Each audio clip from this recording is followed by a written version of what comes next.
Did True. you know, actually, yesterday, I don't even know the date for yesterday, but it was something about Cone Day. So it was a free cone at Dairy Queen. I did not know that. Yeah, so Oh, I know, I'm sorry it was too late to tell you, but oh, there was a free cone at Dairy okay. Queen. If I Yeah. would have known, I would have been at Dairy hmm Queen, at any dairy, probably multiple Dairy Queens getting a Yes. free cone. Yeah.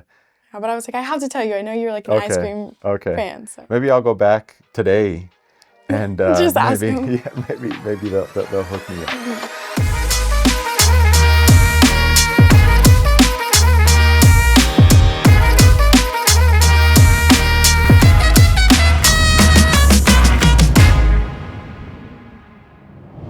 ¿Qué onda, mi gente? Welcome back to Charla con Chávez, where we shine a bright light on our amazing students who are doing things, going places, and having much success inside and outside the classroom. Today's guest is the definition of a go-getter. She's a double major, a McNair Scholar, a two-time club president, and she is on track to leave her mark in the fields of psychology, criminal justice, and beyond. Plus, her family connection to OLLU runs deep. Please welcome Alexis Moreno. Alexis, welcome to the show. How are you? I'm good. How are you? Good, good. Thank you for accepting our invitation to Charla con Chávez. Of course. Thank you for How's inviting the me. semester going for you? It's good. It's my last semester, so it's been really busy, but overall good. So it's my understanding that you originally were planning to pursue social work, right? Yes. And life, like always, had a few tops and turns and curves. Tell me about them. So I came in thinking like I wanted to go into some field that helps like mentally with people. A lot of my family on my mom's side is kind of like medical, so I've always had that like perspective of being like helpful and like trying to look for ways to help other people's lives. But the medical field was not for me. Like I get really queasy around, not queasy, just like grossed out about blood Mm, and needles. mm, So I was like, okay, probably like mental health. And the first thing I thought of was social work. And so I was like, yeah, but I've always really been drawn to psychology. Like, I okay. really enjoy like the neurological aspects of why people do what they do. Mm-hmm. So after like really going into it and coming for orientation, I was like, yeah, social work's not for me. I think psychology is where it's at, which worked out both ways. I mean, the psychology program here is really, really good. Yeah. So psychology and criminal justice. Yes. And how did that mix happen? It was in my abnormal psych class. I was learning about antisocial personality disorder, Yeah. which is basically like psychopaths, Mm-hmm. and I was really drawn to them. And I noticed like that's not really normal for a lot of people. They're not really like super interested in what psychopaths are doing and why. And I also like I grow up and fall asleep to watching like Criminal Minds or podcasts about serial killers. So I was like, why not just add the extra degree, just for fun? And I was like, it's cool to say I have both of them, Yeah. and I had time to do so. So I was like, both of them seems Yeah. perfect. So you're an excellent student, student leader. You're part of our McNair Scholars program. It's my understanding that you've already presented at multiple conferences. Yes. You have more conferences on the way, right, that you will be presenting at. Um, Tell me about all of the research, the conferences, all of your academic endeavors that you're undertaking.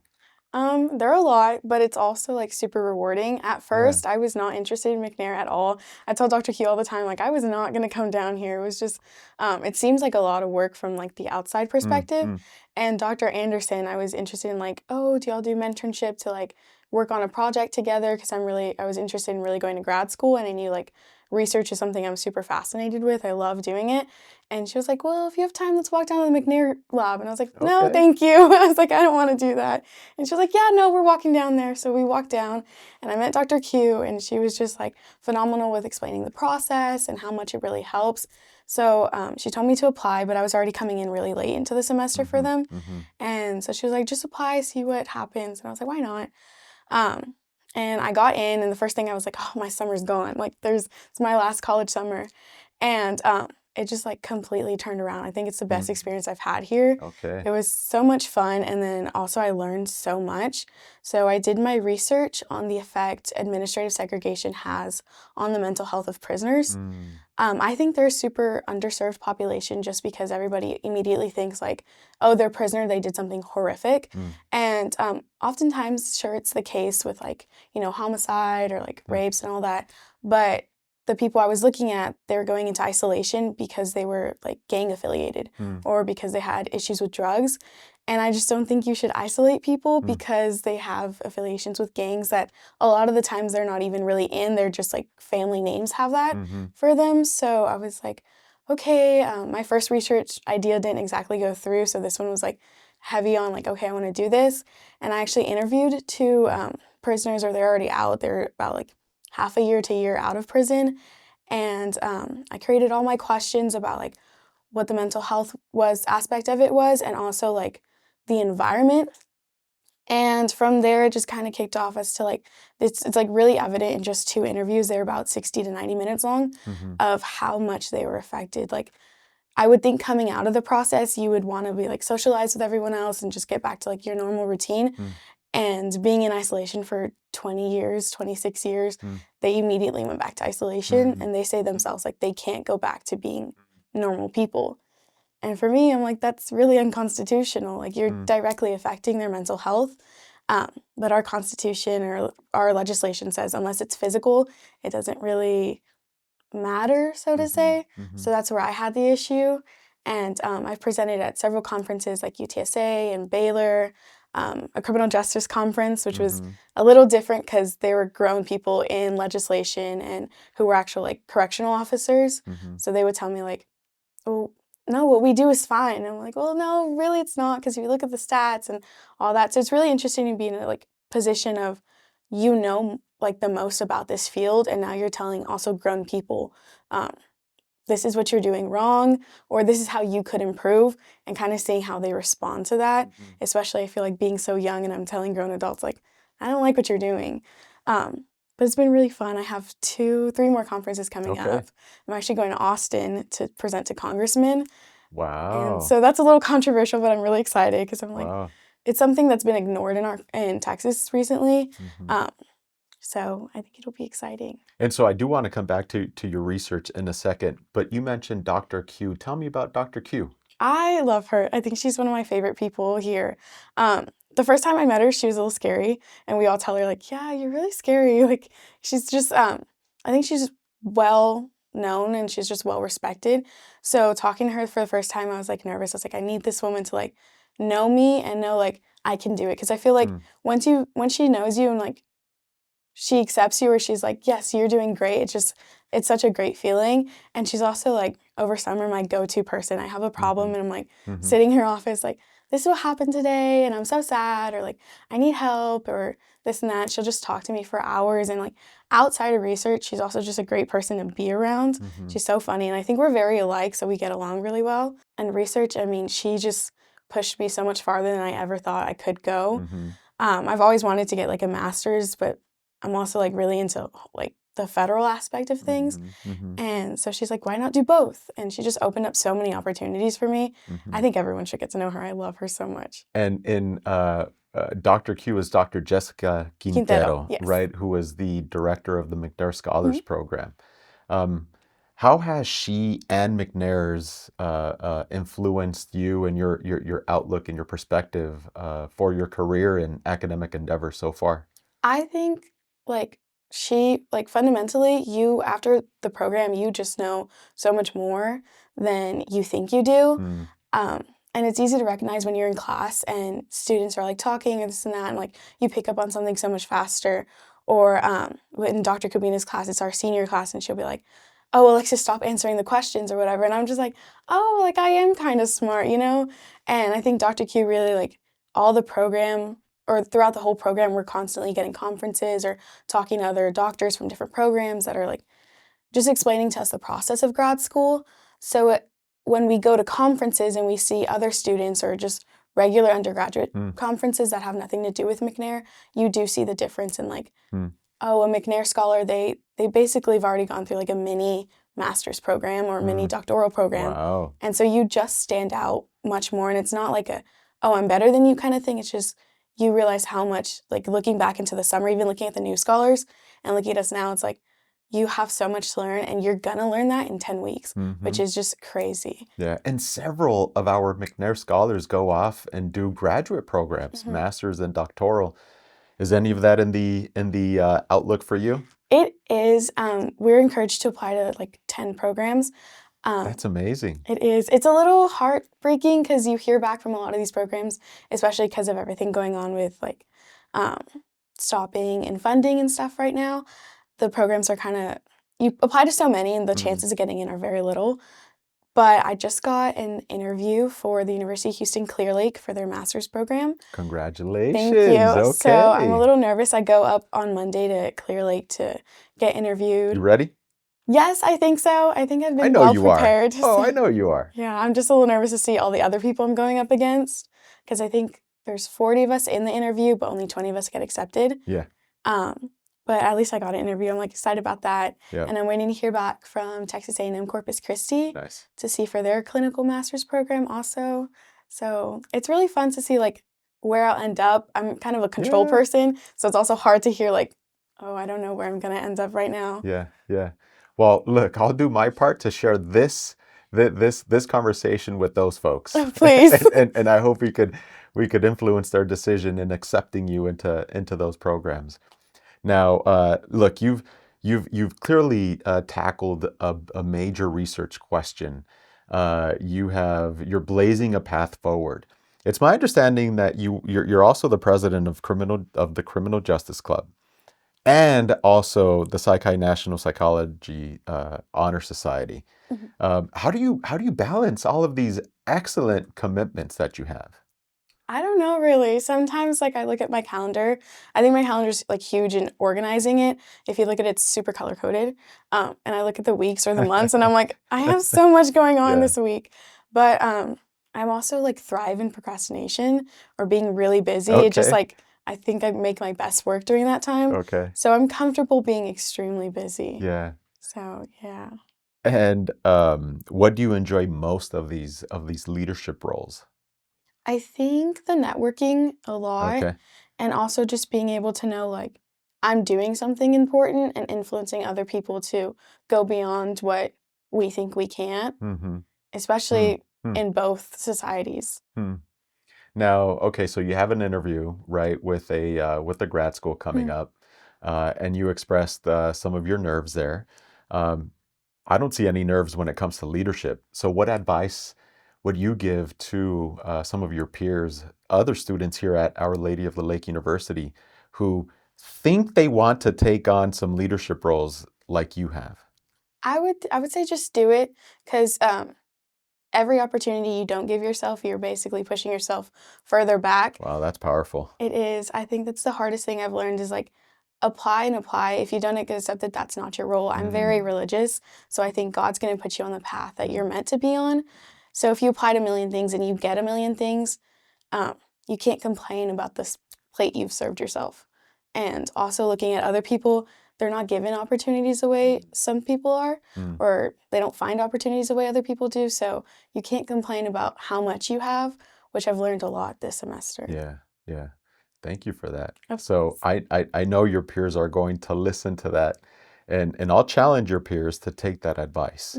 And to step into those leadership roles and continue to say yes, like you continue to do. You're such an inspiration. Thank you. Now, you have deep family ties, right, to OLLU. I do. Your grandmother is an alumna of Our Lady of the Lake University. How does it feel to step into that role and also follow her lead? It feels really good. I didn't realize how much it would affect me until recently with the ring ceremony. Okay. She was kind of my influence in looking at OLLU, and then the social work program and the psych program. I was like, hey, I'm definitely set here because I grew up in San Antonio. And she was kind of like, yeah, do whatever you want. And I'm like, well, I'm going to OLLU. And she was like, oh my gosh, that's so exciting to me. And going through the process, I have a cousin at A&M, so she's like the first person to actually leave. Okay. But she's like, there's a difference between like going to college and then going to college with someone or at an institution someone else has been to. And my abuela is just a really important role model for me.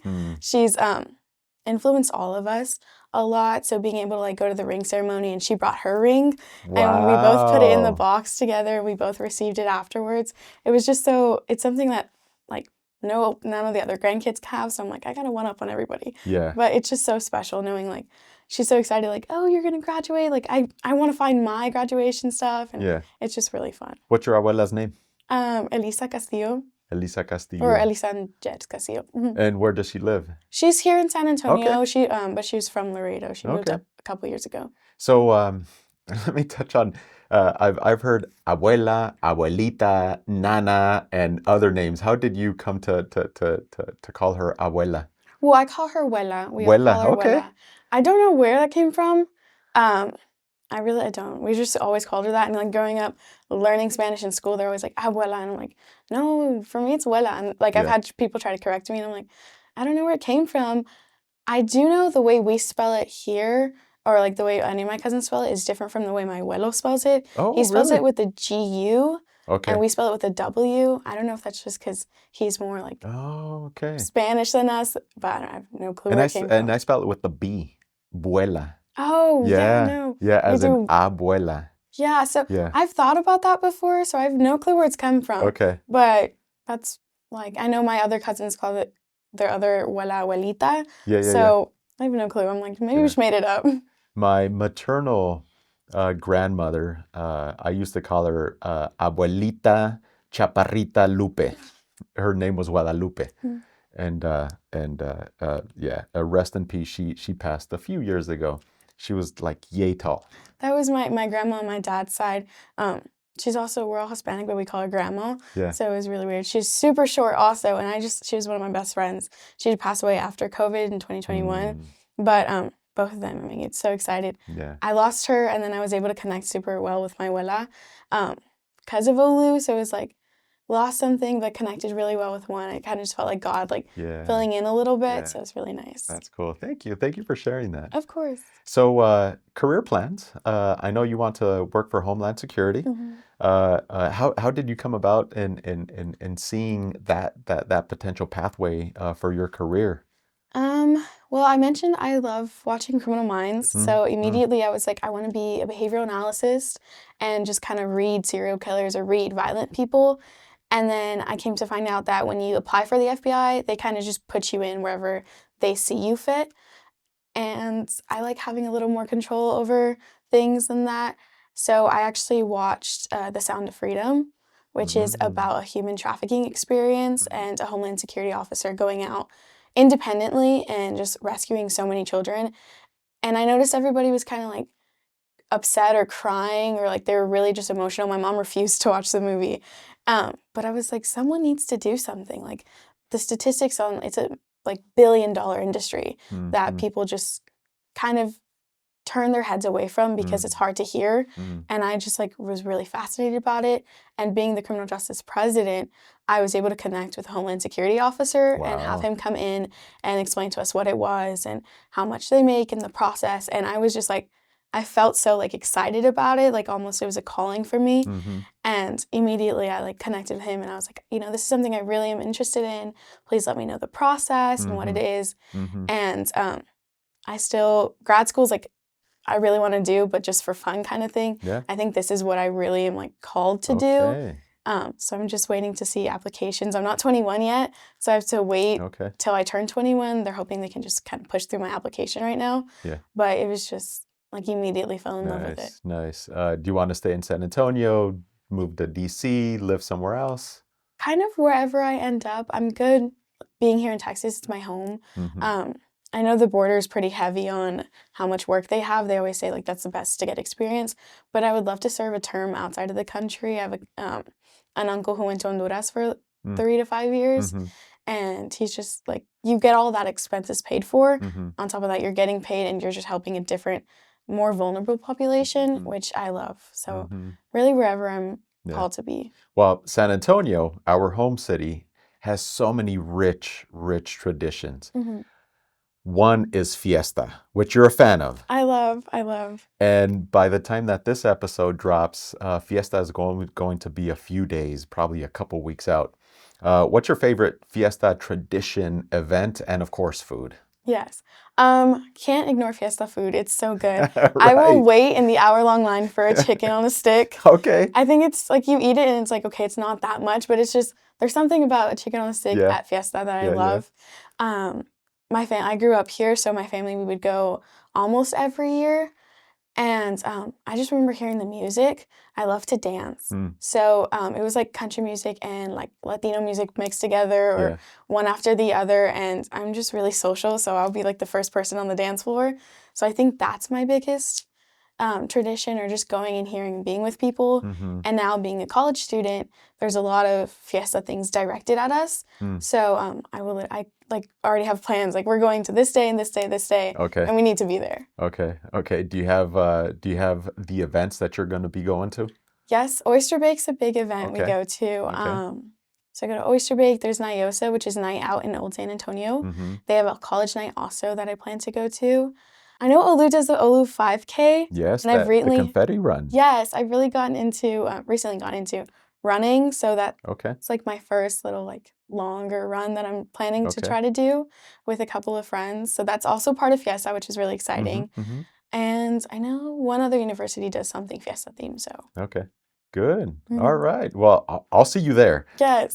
Yeah, we do several Fiesta events, and again, that's just around the corner. And weather's always beautiful too for Fiesta.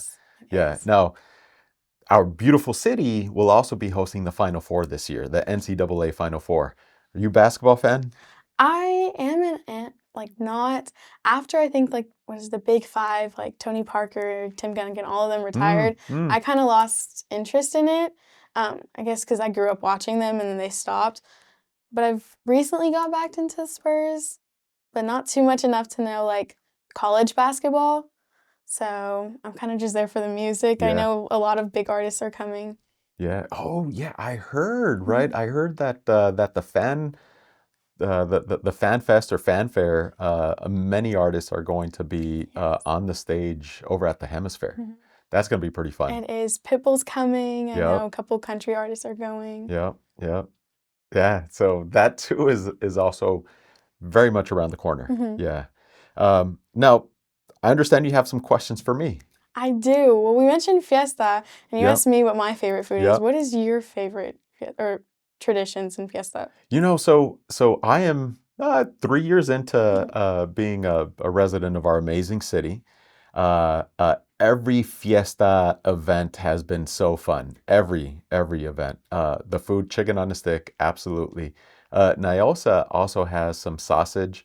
I think it's sausage on a stick, probably. That's a good one. Every pretzel is also really good. Just cotton candy. I love sweets.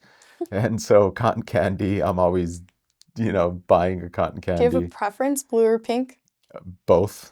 Okay. Both, because sometimes they do have mix. The mix, yes. Yeah, the mix. Yep. And just getting the color on your fingers too, right? That's fun. And I'm just a fan of live music. And so regardless of the genre, Nyosa Campanas de America performs at every Nyosa, but also so many other bands, right? So, and that's one of the fun things of Fiesta. Yes, it Yeah. is. Do you observe the music or do you go and like dance? Both. Yes. Oh yeah. Yep. Especially if it's Tejano or Mexican music, it just kind of really gets my blood moving. Yeah, I love being there, and I'm like, oh, like I don't even know I'm moving. Like we Oh, gotta yeah. go dance. Right. Yes. Right. I did. Okay, so this is recent. I heard you are a big fan of ice cream. Yeah, that is true. Did you know, actually, yesterday, I don't even know the date for yesterday, but it was something about Cone Day. So it was a free cone at Dairy Queen. I did not know that. Yeah, so Oh. I know, I'm sorry it was too late to tell you, Oh. but there was a free cone at Dairy Okay. Queen. If yeah. I would have known, I would have been at Dairy Queen, at any probably multiple Dairy Queens getting a Yes. free cone. Yeah. Yeah, but I was like, I have to tell you, I know you're like an ice cream Okay. fan. So. Maybe I'll go back today and Just ask maybe them. yeah, maybe they'll hook me up. Yeah, they do it every year. So next year for sure. Any other questions for me? Okay, so I guess you're newer to San Yeah, Antonio. yeah. Have you visited all of the major spots? In San Mhm. Antonio? Oh gosh. So the missions, Mhm. yes.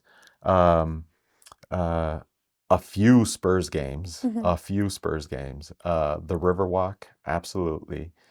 Um, there's just so much to see in our There city. is. So yeah, we've certainly gotten into different parts of the city.